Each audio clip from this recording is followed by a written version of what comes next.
ආයුබෝවන්. විවිධ ආයතන වලින් ඔබට ලබා ගන්න සිද්ධ වෙන සංකීර්ණ සේවාවන් කිසිම ගැටලුවක් නැතුව ඉතාම සරලව සහ පහසුවෙන් කරගන්නේ කොහොමද කියලා සම්පූර්ණ මඟ පෙන්වීම ලබා දෙන්න අපි අලුත් වීඩියෝ මාලාවක් ආරම්භ කරනවා. ඒ නිසා දැන්ම X-Vision channel එක subscribe කරලා තියාගන්න.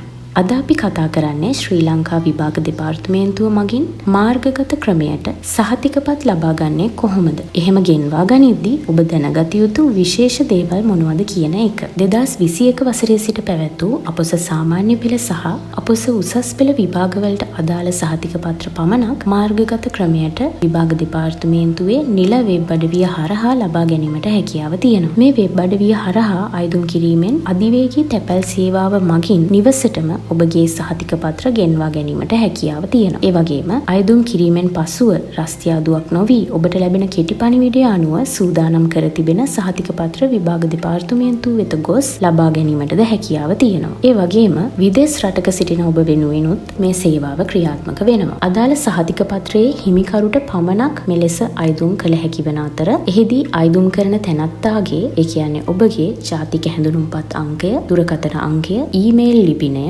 විභාග අංකය සහ වර්ෂය නිවැරදිව ඇතුළත් කළ යුතුයි. මේ ආකාරයට අයදුම් කළ හැකි වන්නේ අදාළ විභාගයේදී සියලුම විෂයන් සඳහා පෙනී සිටි අයදුම්කරුවන්ට පමණයි. එක් විෂයක් හෝ කිහිපයක් සඳහා පමණක් පෙනී සිටි අයදුම්කරුවන්ට මාර්ගගත ක්‍රමයට සහතිකපත් ලබා ගන්න හැකියාවක් නැහැ. දැන් අපි බලමු විභාග දෙපාර්තමේන්තුවේ වෙබ් අඩවිය මගින් කොහොමද සහතිකපත්‍ර මාර්ගගතව අයදුම් කරන්නේ කියලා. මුලින්ම විභාග දෙපාර්තමේන්තුවේ නිල වෙබ් අඩවියට පිවිසිලා උඩ තියෙන certifications or verifications of results කියන ටැබ් එකට ගිහිල්ලා අයදුම් කරන්න පුළුවන්. ඒ වගේම පහළ සේවාවන් යටතේ තියෙන online certificates GCE, O level, A level කියන ටැබ් එක වෙත පිවිසිලාත් අයදුම් කරන්න පුළුවන්. ඒකට ගිහාම අලුත් window එකක් open වෙනවා. එතනින් request certificates කියන තැන ක්ලික් කරලා ඔබගේ ජාතික හැඳුනුම්පත් අංකය, ජංගම දුරකථන අංකය, විද්‍යුත් තැපැල් ලිපිනය ඇතුළත් කරලා පහළින් සඳහන් වන විභාග දෙපාර්තමේන්තුවේ terms and conditions වලට එකඟ බව සඳහන් කරමින් හරි සලකුණ යොදා තොරතුරු ටික ලබා දෙන්න ඕනේ. ඊට පස්සේ ඔබගේ අනන්‍යතාවය තහවුරු කරලා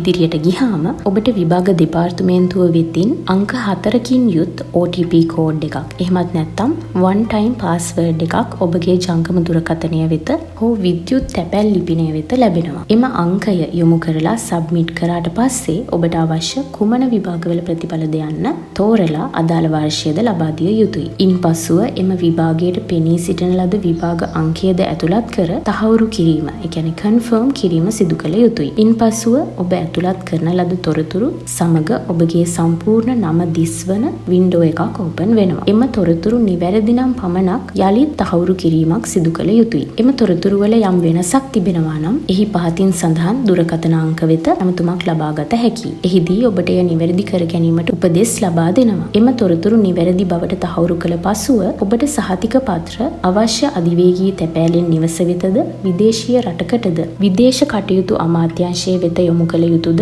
ඕස්ට්‍රේලියානු මහ කොමසාරිස් කාර්යාලය වෙත යොමු කළ යුතුද, ඇමරිකානු ග්‍රීන් කාඩ් සඳහා සහතික අයදුම් කිරීමටද යන්න තෝරාගෙන අවශ්‍ය පිටපත් ගණන තෝරාගත යුතුයි. එහිදී එක් පිටපතකට රුපියල් 600ක්ද අමතරව ලබා ගන්නා සෑම පිටපතක් සඳහාම රුපියල් 300ක්ද අය කිරීම සිදු කරනවා. ඔබට සහතික පත්‍ර අවශ්‍ය කුමන ආකාරයටද සහ අවශ්‍ය පිටපත් ගණන ලබා දුන් පසුව ඔබ එම පිටපත් ලබා ගන්නේ කොහොමද යන්න පිළිබඳව ඊළඟට විමසනවා. එහිදී විභාග දෙපාර්තමේන්තුව වෙතින් ලබා ගන්නවාද අධිවේගී තැපෑල මගින් ලබා ගන්නවාද කියලා තෝරලා ඉදිරියට යා යුතුයි. ඊට පසුව සහතික පත්‍ර ලබා දිය යුතු ලිපිනය නිවැරදිව ඇතුළත් කළ යුතුයි. එම තොරතුරු ලබා දුන් පසුව ඔබ සහතිකපත් ලබා ගැනීමට කොපමණ මුදල් ප්‍රමාණයක් ගෙවිය යුතුද යන්න පිළිබඳව පෙන්වන අතර ඉන්පසුව ඔබට ගෙවීම සිදු කරන ආකාරය පිළිබඳවද තෝරාගත යුතුයි. එහිදී තැපැල් කාර්යාලය හරහා හෝ කාඩ්පත් මගින් ගෙවීම සිදු කළ හැකියි. තැපැල් කාර්යාලය හරහා ගෙවීම සිදු කිරීම තෝරාගත හොත්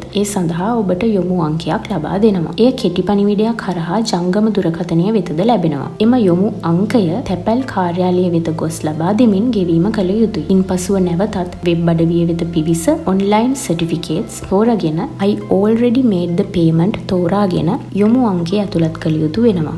පසුව ඔබට අදාළ තොරතුරු, ඒ කියන්නේ නම, ලිපිනය, දුරකථන අංකය, ගෙවන ලද මුදල් ප්‍රමාණය, දිනය, වේලාව යන තොරතුරු පෙන්වනවා. එම තොරතුරු නිවැරදි නම් ඉදිරියට යා හැකියි. යම්කිසි වෙනසක් පවතිනවා නම් එම වීන්ඩෝ එකේ සඳහන් දුරකථන අංක මගින් විභාග දෙපාර්තමේන්තුව සම්බන්ධ කරගත හැකියි. කාඩ් පතකින් ගෙවීම් සිදු කරනවා නම් එය තෝරා ගැනීමෙන් පසු විභාග දෙපාර්තමේන්තුවේ මුදල් ගෙවීම සඳහා තියෙන වෙබ් අඩවිය වෙත යොමු කෙරෙනවා. ඒ සඳහා කාඩ් පතෙහි අදාළ තොරතුරු ලබා දීමෙන් ගෙවීම සිදු කළ හැකියි. ඉන්පසු ඔබගේ තොරතුරු දිස්වෙනවා. ඒවා නිවැරදි නම් තහවුරු කිරීමෙන් පසුව ඔබගේ සහතික පත්‍රය මාර්ගගත ක්‍රමයට ගෙන්වා ගැනීමේ හැකියාව තියෙනවා. ඒ වගේම මෙලෙස ලබා ගන්නා සහතික පත්‍රවල නිවැරදිභාවය තහවුරු කිරීමක්ද මාර්ගගත ආකාරයට සිදු කර ගැනීමට හැකියාව තියෙනවා. ලබා ගන්නා සියලුම සහතික පත්‍රවල නිර්වද්‍යතාවය මේ වෙබ් අඩවියේ request certificate issued online සබැඳිය හරහා සහතිකයේ යොමු අංකය ඇතුළත් කර පරීක්ෂා කළ හැකියි. ඒ වගේම විදේශ තානාපති කාර්යාල සඳහාද මෙම පහසුකම සලසලා තියෙනවා. ඉතින් මේ සම්පූර්ණ ක්‍රියාවලිය ගැන ඔබට පැහැදිලි අවබෝධයක් ලැබෙන්න ඇති කියලා අපි විශ්වාස කරනවා. ඔබට යම්කිසි ගැටලුවක් පවතිනවා නම් කමෙන්ට් එකකින් ඔබේ ප්‍රශ්නය අප වෙත යොමු කළ හැකියි. මේ වගේ රජයේ සේවාවන් පිළිබඳව තවත් වැදගත් වීඩියෝ ඉදිරියටත් නැරඹීමට Xvision YouTube channel එක subscribe කරලා තියාගන්න.